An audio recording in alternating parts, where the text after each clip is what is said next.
Okay, well, good morning. Welcome back. If you were here last week, we took a break from Ruth. We've been studying Ruth for several weeks, and we took a break last week because it was Baby Blessing Sunday, and we talked about we had all our babies. We get to see cute little babies. We get to see a little slideshow of babies, and just babies are cute, and children are a blessing. And I know here at River Park we talk about it all the time, how important our children are to us because we have so many of them. And someone was saying the other day, I think it was Dusty was telling me, we were talking about how when we break for the kids to go to class and the adults who aren't teaching come back in here, it's like, well, where did everybody go? And well, everybody's gone because they've gone to class. Well, not everybody, but a large part of our church is children, and so we're thankful to have them, and it's just a noticeable difference when they go to class and the adults that are left here are here. My wife, many of you may know, is gone right now. She's in Florida, and she is being both a daughter and a mother during her time there. And many of you may know, as your parents age, or if you're older, as you're aging and your children, the relationship kind of changes between parents and children. And children pick up a bigger part, a bigger role in managing things and taking care of things. And that's what Cher's doing. She's in Florida visiting her father and taking care of business, sort of, if you want to say. She's there, she's caring for him. He's getting older, and she's looking after his health, she's looking after his finances, she's looking after his just his emotional well-being, just everything, to make sure and check on him and make sure he's doing okay. But while she's there, she's also this weekend has gone down to Vero Beach, which is about 3 hours south of Jacksonville, and there is where our daughter and her husband live, our son-in-law, and she's there hanging out with them for the weekend. And they had a youth event, and Cher came and was helping, and she joked and said, some of the people at church here in Vero Beach, Florida, probably think that I'm a member, but I'm a member who only comes every now and then, or I just come when there's an event, because she's been there so much recently. And anyway, they had this youth event, and she just goes into the kitchen and starts helping, and she's just making herself at home and helping him. She was telling me this thing. It was kind of funny. Our daughter Darian had a shirt on and had some words on it, and sometimes shirts can get wrinkled, and then the word spells another word, and I guess it was a word that could kind of sort of, I don't know if it's appropriate. It's just a little okay, we're at this youth event, and to be careful what kind of image you're putting out there for the youth. We're trying to rear them to be good citizens and to have good moral values, and you got this shirt on, and if it's wrinkled just right, it might say something else that maybe you don't want it to say. And I guess they were talking about in the kitchen. And anyway, Cher said to Darian that she goes, "Wow, I'm surprised that your mom let you out of the house with that shirt on." And she said she got all these sideways looks from these other ladies in the kitchen that were helping, and they're all kind of looking at her, and Cher's realizing, she goes, I'm her mother. And so they all had a good laugh about it. And because at first they're just like, wow, that's a really harsh and kind of judgmental thing to say. But again, children are a blessing. Each of us we are children. I'm the child of somebody, right? And hopefully I'm a blessing to them. But I have children, and someday most of us will have children. Maybe not all of us, but those that do, that is a blessing that you may have in your life, and they are a blessing. Even in the struggles and things, they are a blessing. And that folds into this discussion of Ruth that we've been having. Ruth, if you remember, there were two primary needs that Ruth and Naomi had. That was food, and the second was family. They needed food and they needed family. They had neither.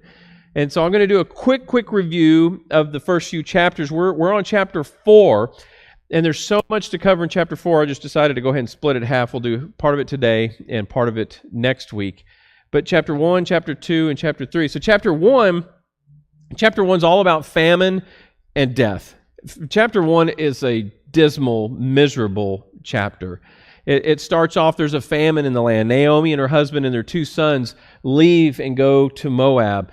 and then her husband dies. Her sons had married Moabite women, which are like, they're foreigners, that people that you really don't want to have your sons marrying, but they married them anyway. Or her husband dies, and then her sons die, and both her sons and their wives never had any kids. And in a society where you need, especially male children, to pass on inheritance and things like that to, this is just, it's terrible, terrible, terrible for the people that are left behind. And that's why they're in need of family. So they're in need of food because of the drought and all that, and they're also in need of family. So that's at the end of chapter 1. And at chapter 1, again, a very dismal, very sad, very negative chapter. At the very end of it, there's this little glimmer of hope. And it says they go back to Bethlehem. The two daughters-in-law, one stays in Moab, the other comes with Ruth. She clings to Ruth. She clings to Naomi. Her name is Ruth, and that's who the book is named after. Naomi and Ruth go back, but Ruth clings to her and says, your God will be my God. Your people will be my people. Where you die, that's where I'll die. We're going to stay together no matter what. And so Ruth and Naomi go back to Bethlehem, and they get back there right as the barley harvest is starting. So there's been this famine. There's been no food. They went away, they came back, and now it's like the first harvest. And so in chapter 2, Ruth goes out and works in a field. This field happens to belong to a man named Boaz. We find out about Boaz later, or we're introduced to him here, and Boaz is a man of good character. He has a good rapport with his workers and apparently with the community as well. And he's got a field, and Ruth is working in that field. And he does just like the old law would have them do, which is they don't harvest everything in the field. They leave some on the edges, and that's what Ruth does. She gleans this leftover, unharvested barley as in Boaz's field. So she does that. Boaz happens to come out. He takes notice of her. She's been working really hard, and this over and over again, and basically she's providing for Naomi, and she begins to build a good name for herself as well. So that's at the end of chapter 2, and everything, at least they're getting food, but they still don't have family. And oh man, if you missed chapter 3, I mean, you missed out on some, I don't know, some controversial kind of stuff. I mean, we had to deal with this language of uncovering feet and spreading the corner of your garment over me. And we're like, well, what does that mean? And all this happening on the threshing floor at night near some pile of grain, and Boaz and Ruth. And it's like, not even 100% sure what's going on there. But we do know that basically what Ruth does is she goes and she basically asks Boaz to marry her. Maybe it's more like just saying, I'm available to be married. If you would have me. And all this was concocted by Naomi. Naomi came up with this plan and said, okay, Ruth, here's what you're going to do. You're going to go down there. You're going to do this, and this. And so Ruth did it. Ruth did all that. And Boaz, a man of honor, and tending to Ruth's honor, and I encourage you to, this is like a super quick overview. Go back and listen to the lessons 1, 2, and 3 from chapters 1, 2, and 3 to really get the picture behind what's going on here. But ultimately, Ruth is basically saying, I want to marry you, or I'm willing to marry you, and Boaz agrees. But he knows he is not the first kinsman redeemer in line. There's someone else closer that he has the right to first refusal, I guess you might say.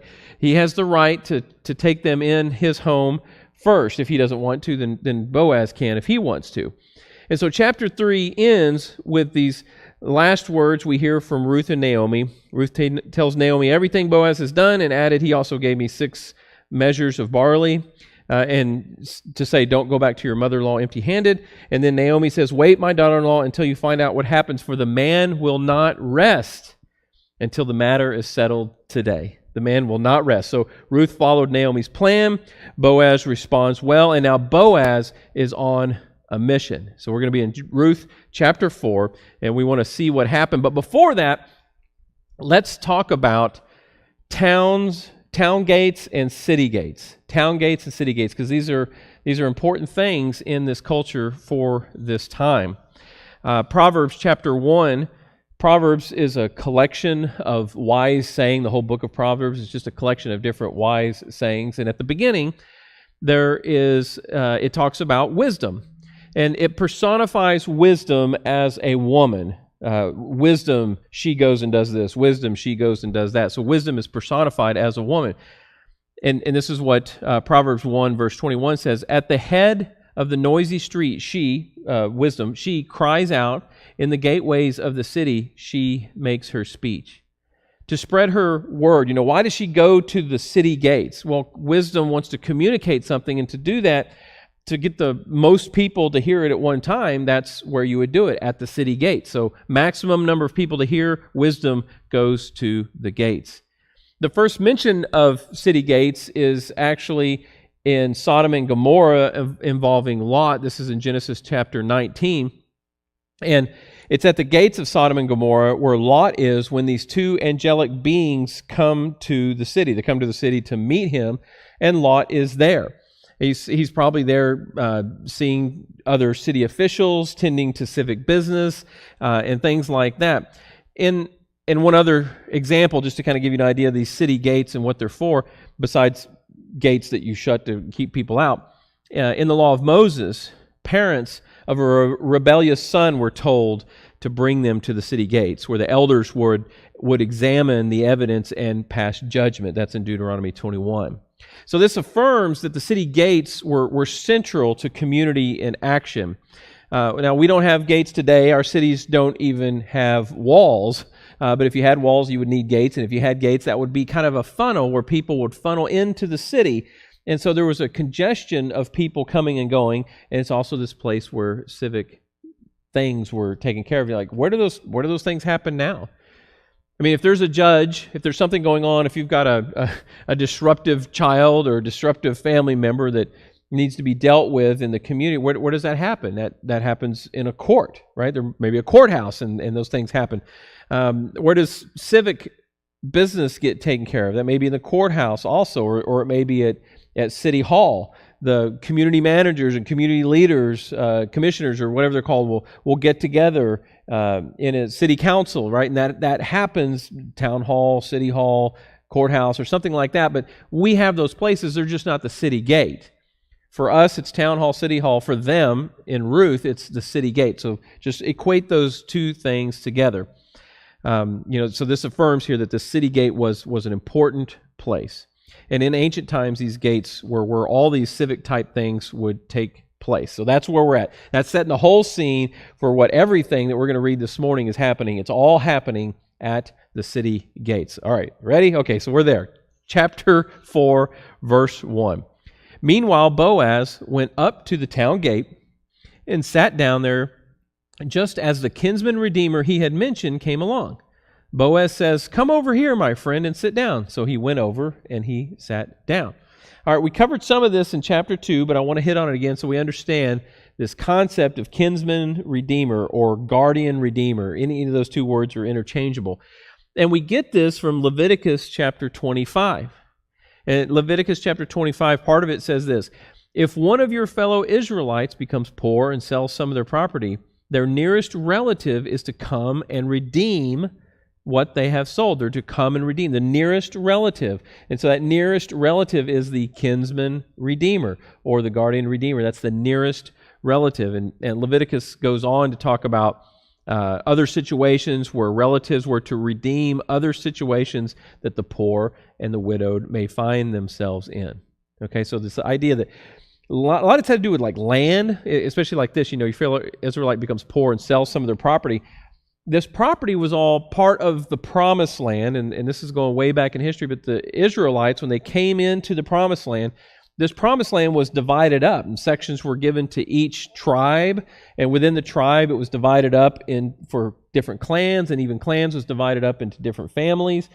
And so these families owned portions of land. Well, if you became poor and sold your land so that you needed the money more than you needed the land, that land was intended to stay with the family. So what could happen is the kinsman redeemer, this other close family member, could go and buy it back, basically to keep it within the clan. Okay, so land was really, really important, and that may be the case here with Naomi.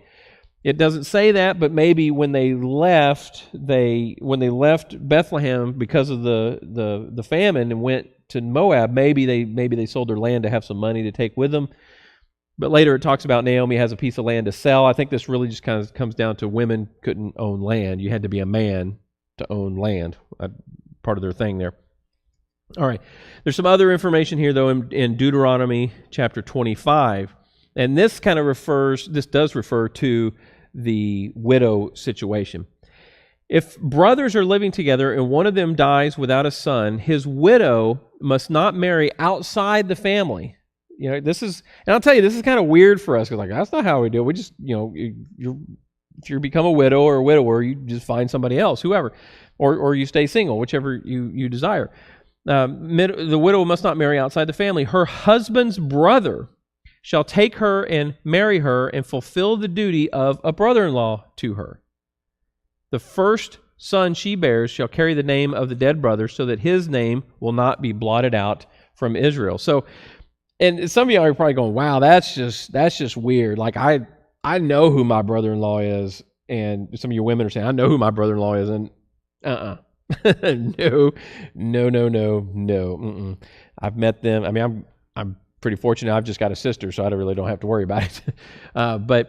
But that's just the way things done. We see it as kind of weird, I don't know how I feel about that. That's just the way things were done back. This is very normal, very expected, very standard practice for them.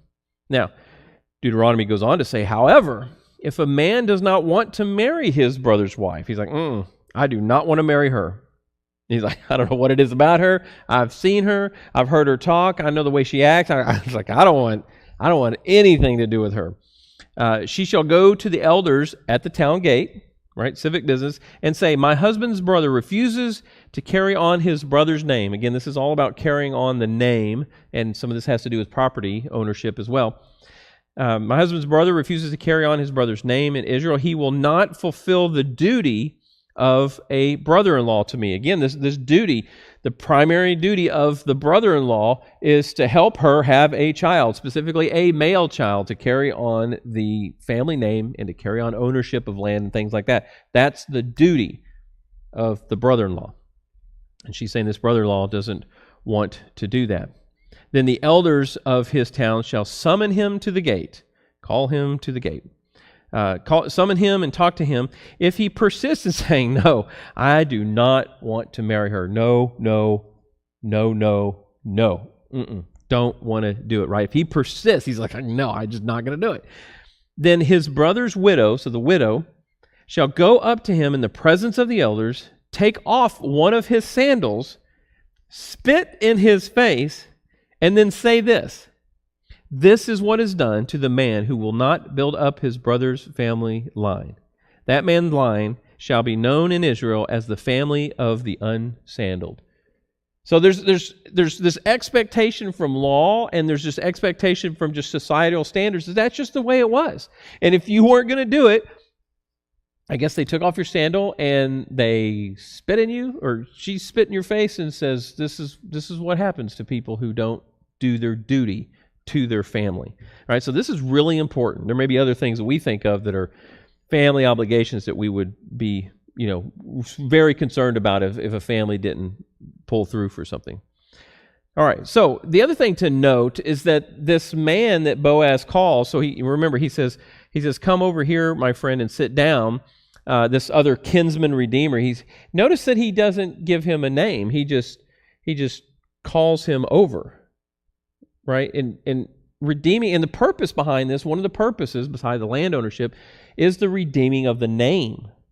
Remember, so his name will not be blotted out. There's this importance behind a name. A name is important. And a name is everything. And I think the best example, or the best parallel for us here in these days is, think about it when you've met somebody and you've met them, maybe you don't know them well, but you've met them, you've been introduced to them a few times, and then you're like, you see them and you can't remember their name. And and you come up to him and you're like, hey man, how's it going? Or something like that. Your neighbor across the street, you want to go borrow some gas for your mower or something. You go like, hey man, can I borrow some gas? And so we'll be like, hey man, hey guy, what's up? And I don't know. How do the ladies do it? They go, hey girl. Yeah. Is that how they do it? It's like, hey girl, can I borrow a cup of sugar or whatever it may be, right? So the guys say, hey man, the girls say, hey girl. And when you don't know, but it's an indication of something that we know inside ourselves, and that's this. Sometimes people, it's like we should know their name. And I'm not talking like, oh, that person, the president of the United States or the governor of the state or whatever. Not like highly, it's just people we run into every day, people we've been introduced to, and we know there's something about being able to recite their name. There's some kind of honor behind that. There's some kind of respect that says, I honor you by saying your name when I see you. I respect you by saying your name. I remember you. And so we know that that's the way it should be. And when it's not, we say, hey man, or we go, hey man, I'm sorry, I forgot your name. Please tell me again. I'm not that good with names. But we know within us that knowing someone's name is important. But here's this, Boaz just basically goes, hey man, come over here. And I don't think this is necessarily a shot against Boaz. I think this might have something more to do with the man and maybe his character. Maybe he doesn't always do what he's supposed to or something. I don't know. But so Boaz takes 10 of the elders. This is verse 2. We made it all the way to verse 2 so far. Boaz took 10 of the elders of the town and said, sit here, and they did so. Any idea why 10 elders? Yeah, me either. I don't know either. I mean, why not 5? Why not 20? Now, this might be digging too hard. This might be pulling a string a little too hard, that maybe this is a stretch, okay? But in the Bible, frequently, not all the time, definitely not all the time, but frequently there are significance behind some numbers. And specifically here, talking about the number of elders that are there. I mean, how many people we have? We have 10 elders. We have Boaz, and we have this Mr. No-Name guy. Right? So how many people are in this meeting? 12. In the Bible, frequently, there is a reference to 12, and 12 typically symbolizes perfection. It symbolizes God's power and authority, as well as serving as an illustration of perfect government foundation. So things that come in 12, we can see throughout the Bible, are 12 sons. There are 12 sons that were born. These 12 sons became the leaders or the heads of 12 tribes, the 12 tribes of Israel. So 12 tribes was pretty important.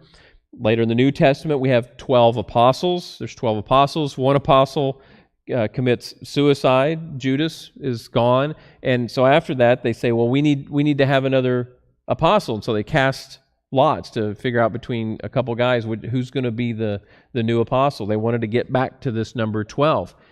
In the book of Revelation, where the author, John, is seeing this vision of heaven, and he's trying to describe this new Jerusalem, this golden city where the streets are made out of gold, the walls are made out of gold, everything's just shiny, gold, pure, beautiful, giant.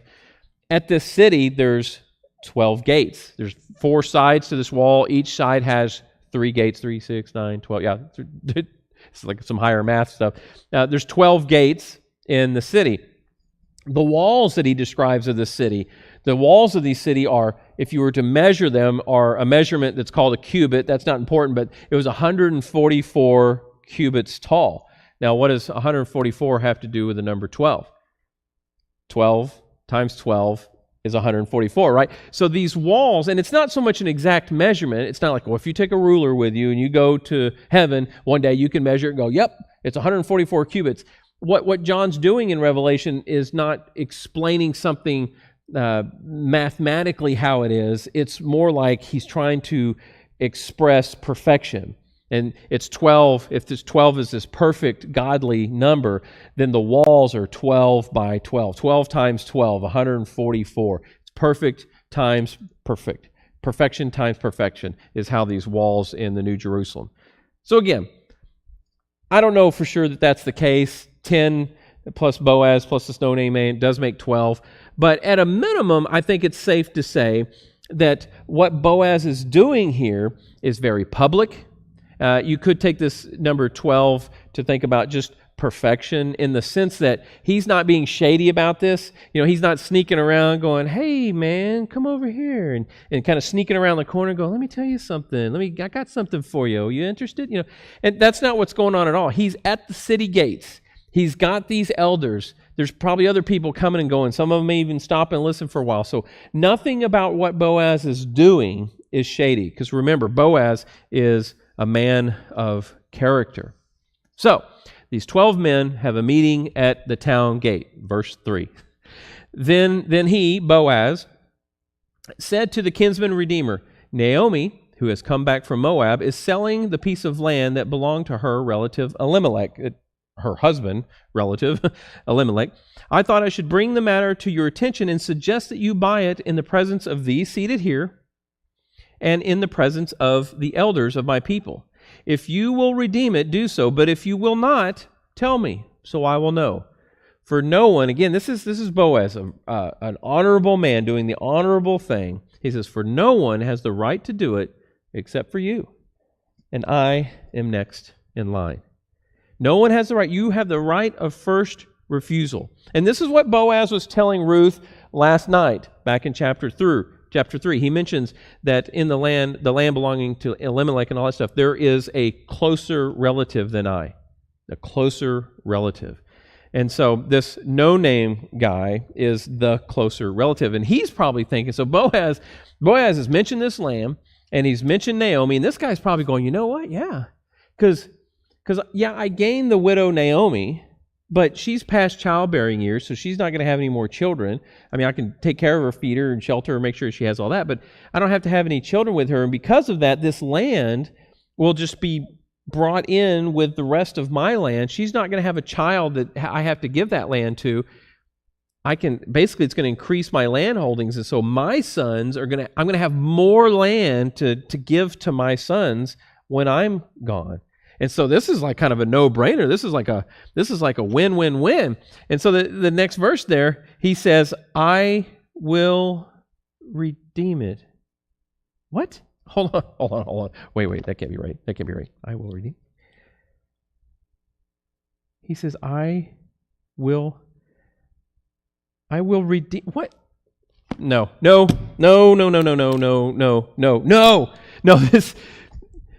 This is not the way this is supposed to go. I mean, Naomi, she came up with a plan, and Ruth went down to the threshing floor, and she made this proposal to Boaz, and Boaz said, yes. He goes, I want to. I'm in. And the next day, he sets out on a mission. He goes, yeah, but there's this one guy closer, but I got to make sure. Naomi and Ruth don't know this other guy. Nobody knows this guy. We don't even have his name. It's supposed to be Ruth and Boaz. It's supposed to be Ruth and Boaz. And, I think it's kind of fitting that today is Super Bowl Sunday, because this is very much like a sporting event in some ways. I don't know. I mean, there's all these people in the town. It doesn't mention that Ruth and Naomi are there at the town gate, that they're watching this. So I'm imagining that they're at home watching this on TV.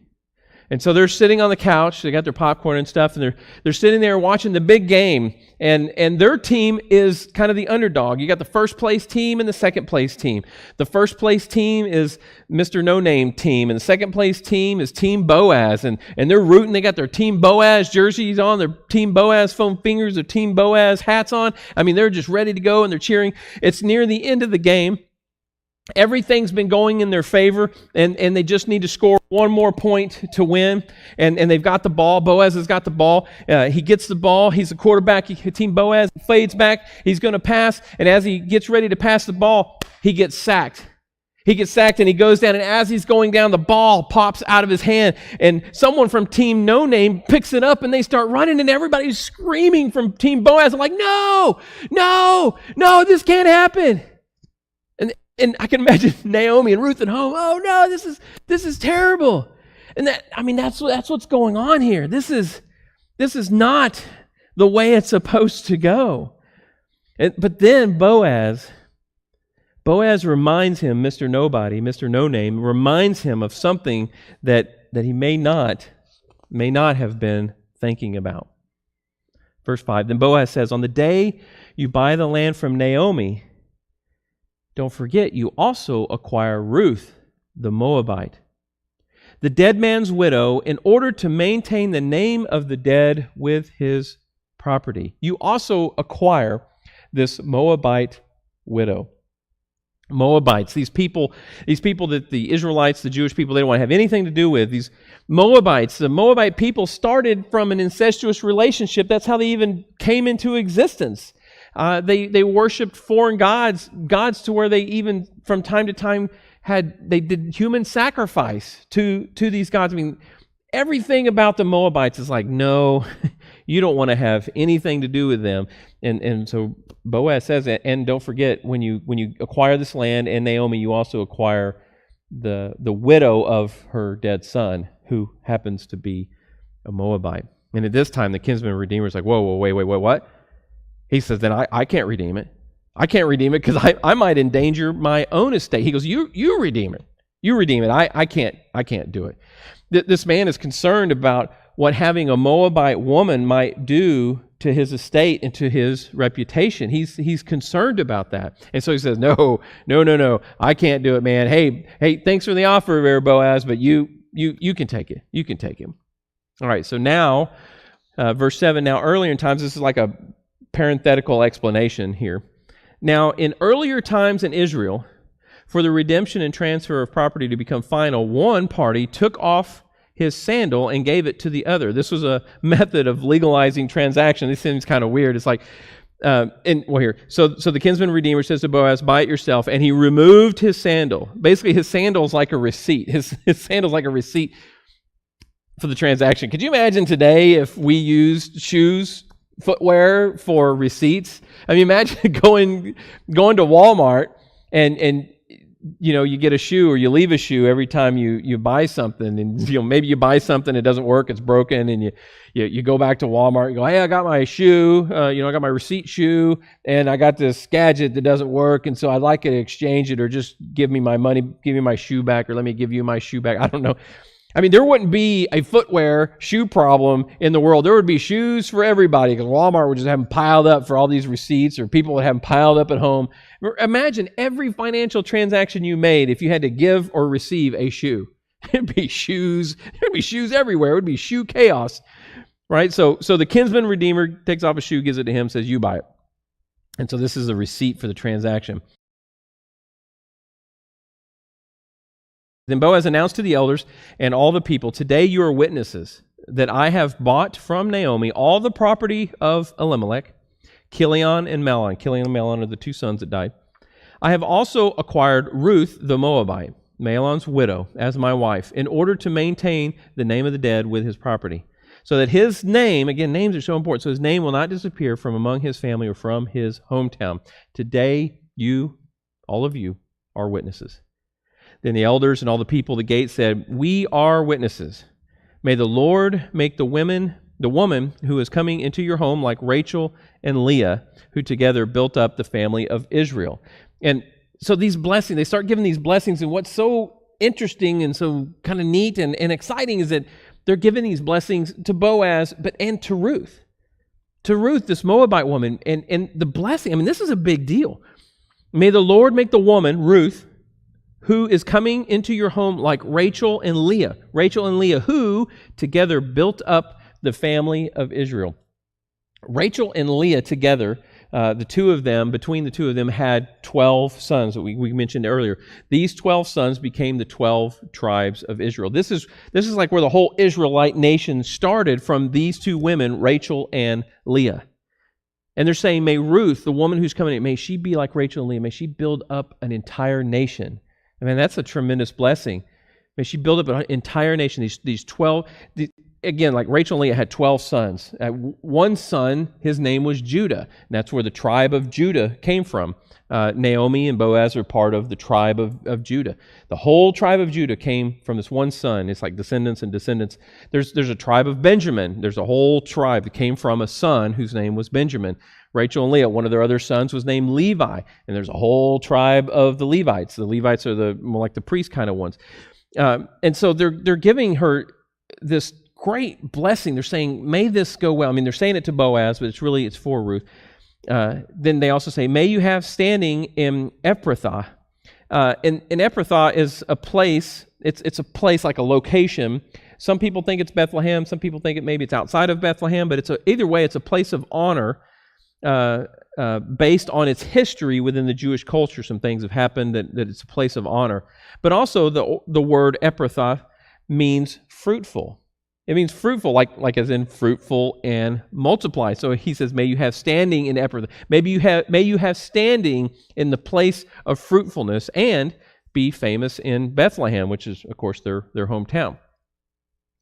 And then through the offspring the Lord gives you by this young woman, may your family be like that of Perez, whom Tamar bore to Judah. Okay, and you're probably going, who's Perez? Who's Tamar? And I just mentioned Judah, but you're still kind of like, okay, who's Judah?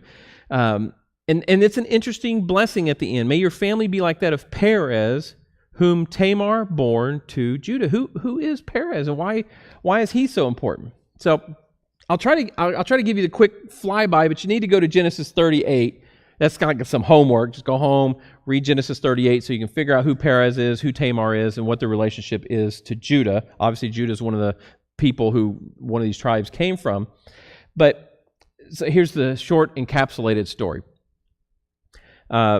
Tamar is married to one of Judah's sons, but this son dies. And then he has two other sons, but they fail to fulfill their son-in-law duty for whatever reasons. One doesn't, I don't know. And anyway, they end up dying. And I think there's another son, and then the father's like, well, I'm not gonna give my third son or fourth son, whichever it was, to him. I'm not gonna give him to you because it seems like every guy that's with you dies. And so I don't know if she's a black widow or something. I don't think that's the case, but just circumstances came that way. And so he's like, I'm not gonna give you the last one. Well, so Tamar's upset because, again, Judah has this responsibility. This is his expectation. And this is before all the law, all before Moses, before all that. This is way before that. But there's still this cultural expectation that that's what's done. If your husband dies, his brother is supposed to take you into the family, take you into home, and help provide a male child for you. And that's not happening. So what Tamar does is she dresses up like a prostitute. She hears that Judah's going to this town, so she goes out first, and she's there I think it's at the city gates again, dressed up like a prostitute, and he comes and says, hey, what's up? And they go and they do their business, but as part of, a prostitute for payment, they make some kind of arrangement. He says, I'll pay you a goat. I guess a goat is the going wage for a prostitute. He says, I'll pay you a goat. And she's like, yeah, but you don't have a goat with me. What kind of assurance can I have that you're going to come through, that you're actually going to pay? And so what he gives her, I don't remember if it's a staff and a cord, but one of the things that he gives her is a cord. And you're kind of like, well, what's important about a cord? Well, a cord is kind of like a coat of arms or a family crest. It's some kind of seal, and it may be a cord that's woven a certain way and has certain beads and things on it. But either way, this cord is a representation of authentication. It is authenticating that Judah says he will do something, and so he gives her this cord. So they go do their business. Later, it turns out that Tamar becomes pregnant. Right? She's back at home. He, by the way, doesn't even know who she is. She's kind of disguised. She kept her face covered and things like that. Later, they go try to, he sends some people to go try to pay the goat and, give the goat to her, and she's not there anymore. Again, this is another town. They're back at their hometown now. She's there. Months go by. People find out that she's pregnant, and there's a big uproar. There's a big, Tamar's pregnant. Tamar's not even married to anybody. Tamar's guilty of prostitution. This, and they decide. I mean, in these days, it was like you stoned people, you killed people, or something. I don't know why it seemed like there's so many prostitutes around, but then when you find one, it's like they all want to kill her. My guess is that most of the prostitutes are not Jewish, not part of the Israelite nation. But this is someone that is.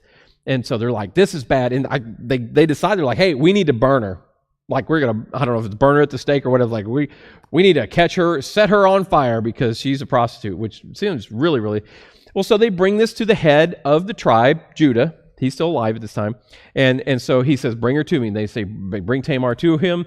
And he says, is all this true? I see that you're pregnant. What's going on? And this is like, this is David Russell's version of the Bible. This is not exactly accurate reading here, but this is my rendition. So he's like, hey, I heard that this, and I can see that you're pregnant, and that's not good. Most people we kill for doing that. But she says, well, the father of this child owns this. And then she hands out to him, she gives to him this cord, this method, this item of identification and validation and authorization. I give them this cord. And he's like, oh, well, that's not so bad. So, basically she says, you're the father. So if you're going to punish me, you're going to have to punish yourself because, it takes two to tango. And so he says, okay. Well, what ends up happening, again, this is the fast forward version. Read Genesis 38 for the complete details. Perez is the son she bores. She bears Perez, and he becomes the person through who the family, the tribe, the person that, he has sons and daughters, and they have sons and daughters, and that becomes the tribe of Judah. Now, this is important, not today, not as important today, but remember this for next week, because it'll be important next week. So here's Tamar. Her husband dies. Her brothers-in-law will not fulfill their duty, so she goes to her father-in-law to get it done. She kind of works around the system herself, gets it done, has a son. But this son, even though it's kind of illegitimate and kind of not done the way it should be, ends up becoming the person through whom the whole tribe ends up going. And so what could be happening, very likely here, is that the elders are saying, so as they say, through this offspring, the Lord gives you this young woman, may your family be like that of Perez, who Tamar born to Judah. The reason they're saying this, or more than likely what they're saying, is like, hey, although this is not a conventional marriage, right, for our people, this is a woman from Moab. This is not the conventional person you would marry. She is not from the conventional place you would marry. They don't have the conventional religious affiliation that's closely related to ours that you would marry. This is not conventional at all. But this is a non-conventional marriage, but it is our hope and our prayer for you that just like this other non-conventional situation with Tamar, Perez, and Judah, that you will also be blessed. And so it's just interesting. And then they name these, they name these names. Again, names are important. And so that's where I want to go with an application for today. So here we are halfway through the last chapter in Ruth. All this stuff is happening at the city gates. There's blessings, there's names. And this is what I want you to take away. One is knowing that names are important. The meaning of names are important. When people hear a name, they think of something. Now, that may not be the definition of the name. In the United States, we just kind of make up names. We'll just get a bunch of letters together, scramble them out, and go, hey, there's a name, and we'll name our kid that. And there may not be a meaning, or maybe meanings come later. But like my name's David. My name means beloved. I guess that means if you know me, you beloved me, you love me, or I don't know.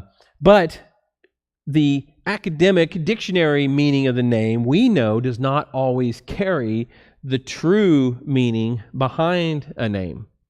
See, both Ruth and Boaz, we know, are people of good character. We know Boaz. Boaz is a man of good character, upstanding person in his community.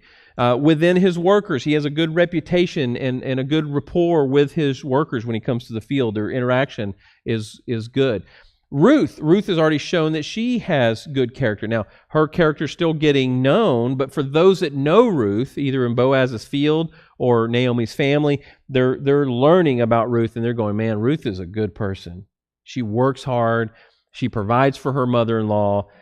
She's a quality person. So names have meaning, but Mr. No Name, there doesn't seem to be anything. It's hard to say, I'm overly judgmental, but there's nothing positive. There's nothing terribly negative, but there's just kind of like nothing really said about it, not even his name.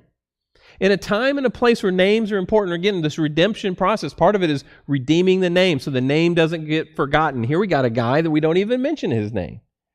And so that sheds a little bit of light on his character and who he is. But the practical thing for us today is to think about this. What about your name? What does your name mean?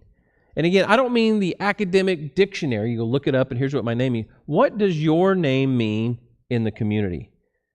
What does your name mean to your family? What does your name mean to the people at work or the people in your neighborhood, to the people at church?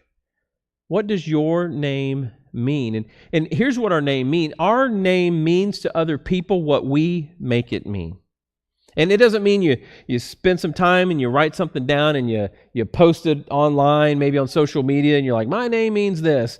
That's not what brings meaning to your name. What brings meaning to your name is how you behave, how you speak to other people, what kind of things you allow yourself to get entangled in, whether that's good or bad, just things that you allow yourself to get wrapped up in. All those things, your character, again, like Boaz and Ruth, what's your work ethic?